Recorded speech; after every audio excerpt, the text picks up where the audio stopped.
আজকে হয়ে গেল আমাদের বাড়ি একটা বড় সড়ো পিকনিক। আর এই পিকনিকে দেখো আমার 3 বান্ধবী এসে সবেমাত্র হাজির। 3 বান্ধবীর মধ্যে বটিতে যে বসে আছে এই আজকে আমাদের রাঁধুনি।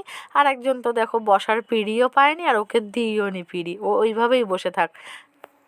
আর ওই যে আমার মেয়ে আর তার বন্ধুরা মিলে শুরু হয়ে গেছে ফোন দেখা দেখি।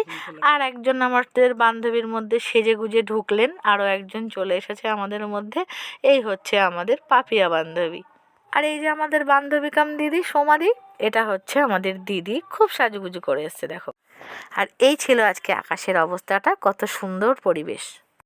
এবার আমাদের রান্না করার পালা। তাই কড়াইতে দেখো বিরিয়ানির আলুগুলো সেদ্ধ করতে দেওয়া হয়ে গেছে, চালটাও ভেজানো হয়ে গেছে, আর মাংসগুলোও কিন্তু সুন্দর করে ধুয়ে রেখে দেওয়া হয়েছে।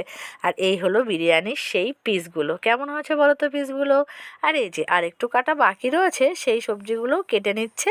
সাথে কিন্তু স্যালাডও আছে, মেনুটা তোমাদের অবশ্যই দেখাবো।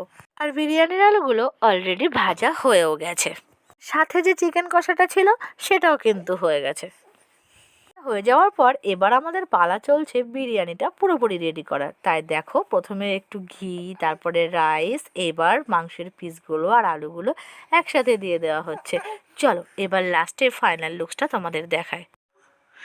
এবার দেখো খেতে বসে গেছে আমাদের পিকনিকের সবচেয়ে বড় সদস্যগুলো। এই যে আমার মেয়ে আর ওই যে সবাই আছে। তো ওরা বান্ধবীরা বন্ধুরা সবাই মজা করে খুব খাচ্ছে আর বলছে দারুণ হয়েছে। তো আজকে আমাদের পিকনিকের মেনুতে ছিল টমেটোর চাটনি, পাঁপড় ভাজা, মিষ্টি আর 1 গামলা বিরিয়ানি আর চিকেন কষা। তো কেমন লাগলো আজকের ভিডিওটা?